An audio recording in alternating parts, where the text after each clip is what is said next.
I'm here to illustrate that the European AIDS treatment group is not just made up of gay men. So there you go.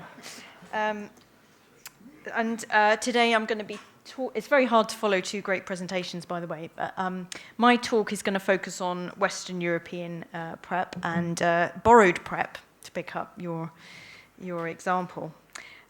Just a reminder that there are different kinds of PrEP. People use the term PrEP to refer to oral PrEP, of course, which we're mainly going to focus on today, but also injectable PrEP, which has been mentioned, cabotegravir, rilpivirine are being explored and pursued with interest. Topical PrEP, which is sometimes referred to as rectal microbicides, is still in research, and of course we had the recent modest efficacy of a vaginal ring recently, so that's being followed with interest. So the European AIDS Treatment Group has a position on PrEP, and that is that we're calling for the improvement and expansion of access to new prevention tools and strategies in Europe as they're urgently needed. We do need much better information on PrEP and TASP to be made available. The level of information out there is not very high.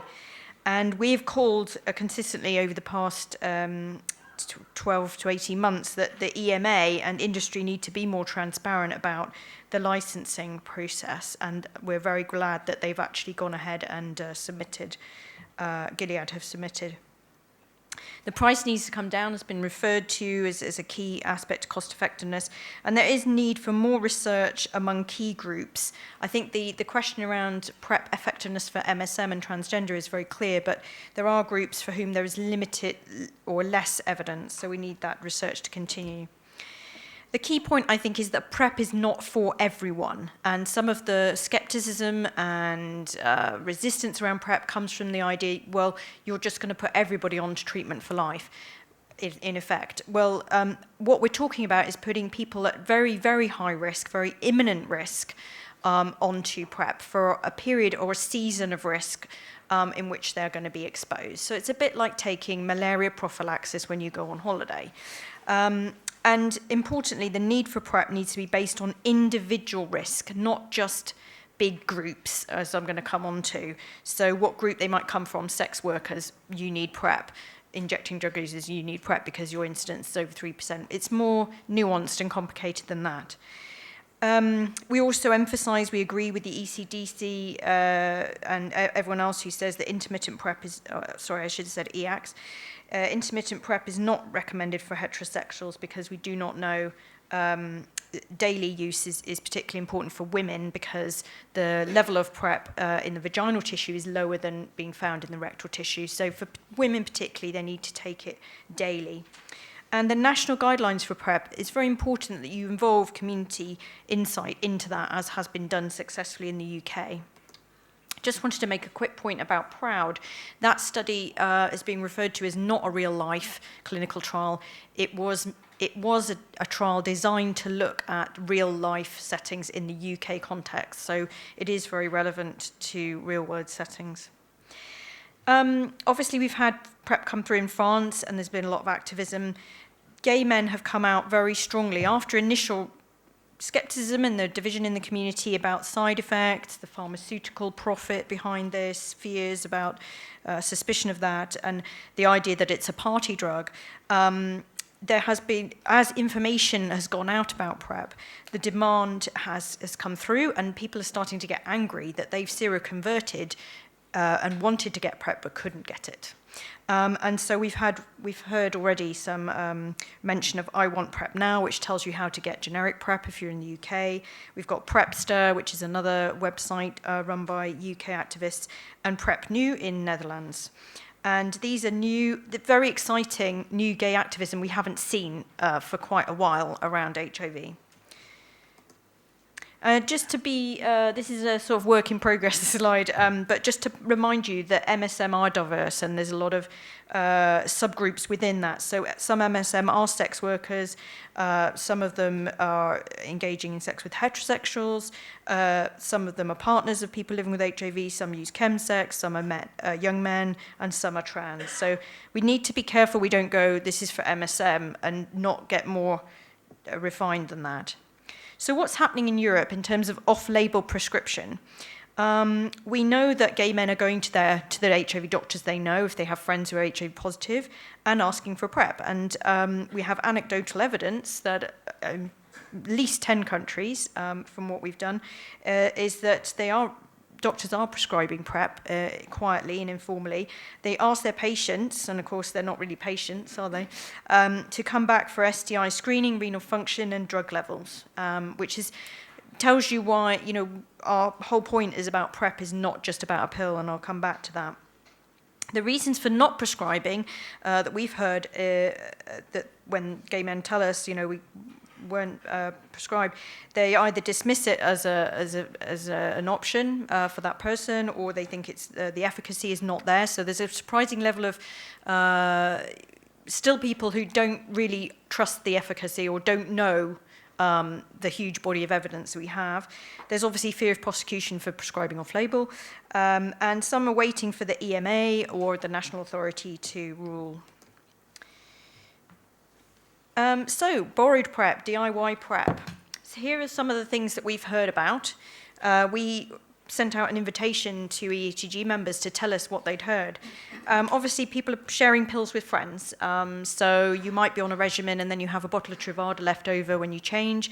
You might share that with your friends that say that they want to use it.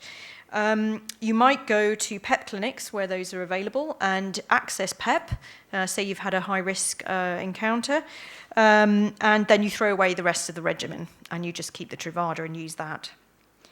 Some people are asking friends to smuggle it in from abroad, so if they live in a country where you can't get it and there's another country where it's readily available, they ask them to bring it in their suitcase, which I call smuggling.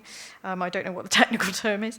But a very common way, increasingly, because the UK is one of the very few countries where you're allowed to import generic medicine for your own personal use, and you can import 3 months supply, a lot of people are starting to order generic PrEP online, and if you're not in the UK and you can't order it into your country, you use a parcel forwarding service that gets it sent to a PO box in the UK and then forward on to you in Denmark, Germany, Austria, wherever you are.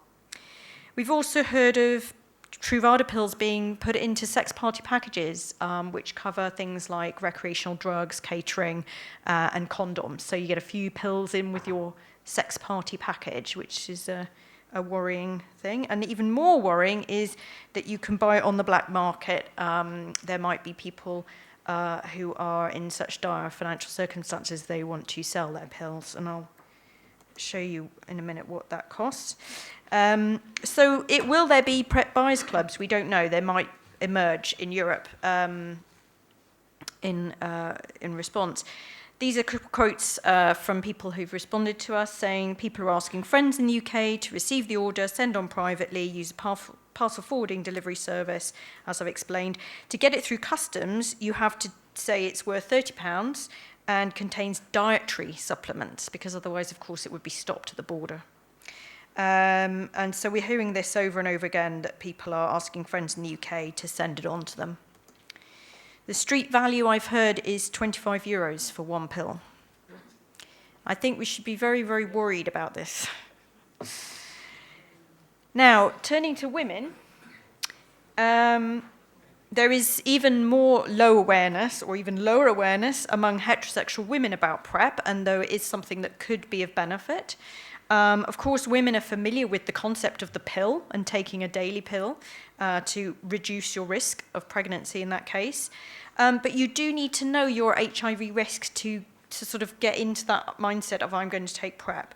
So you need to be tested. So there is a sort of difference between gay men and heterosexual women in that respect, that they don't think that they're at high risk. The belt and braces approach obviously might be useful, and for PrEPception, so where you want to conceive with a positive partner, PrEP might be an additional tool there, so that's something to remember. The Positive Women workshops that have come out have said that women living with HIV, it's great to be able to share the responsibility of HIV prevention with their partners. And women want to see a long-lasting, quick-acting, discreet method of HIV prevention that has no side effects and not interfering with pleasure? Of course we do. So, women diversity, again, this is just to remind you that women are sex workers, they are injecting drug users, they are young women, they are partners, they are not one category. To move on to people who use drugs, what do they say about PrEP? How do they feel about it? They came out with the International Network of People Who Use Drugs came out with a position paper in 2015, which highlighted that there is much less evidence, in fact no evidence of efficacy, particularly in people who use drugs. There was one trial, but it wasn't able to tell whether their PrEP was the protective factor. And concerns obviously around adherence for that population.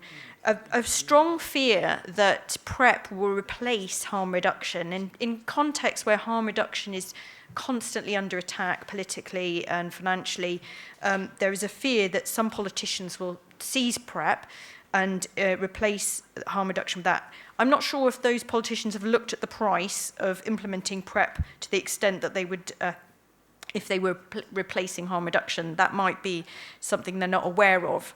So I'm not so sure I share that concern.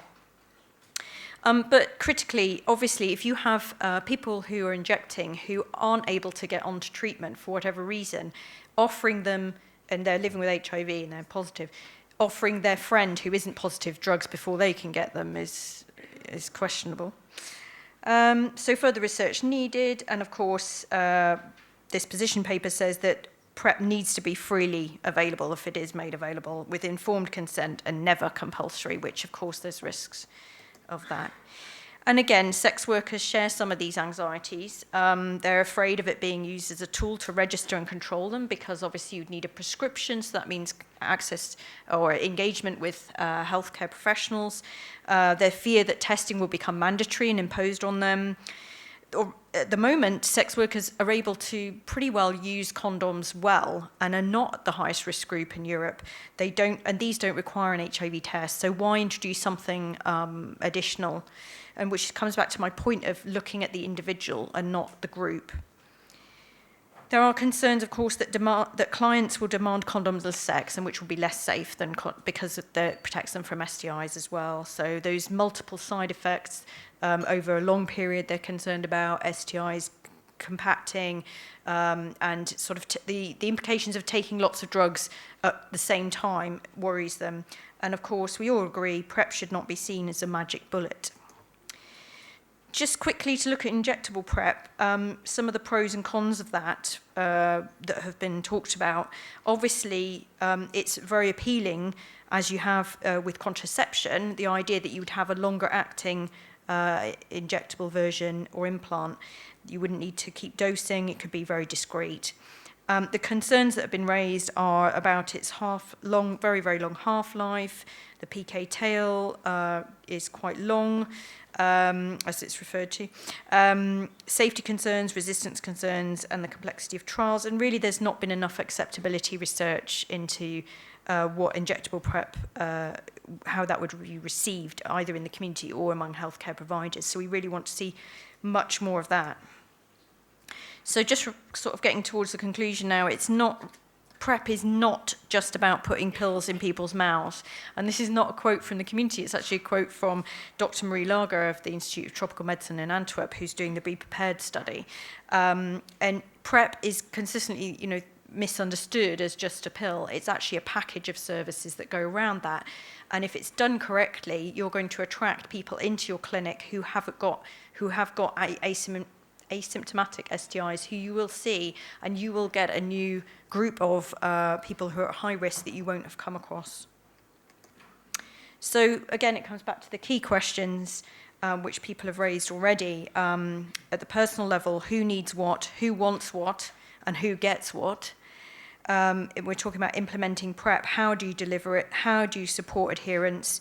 And at the policy level, who pays is exactly the question that Europe is grappling with. Whose responsibility is it to pay for this?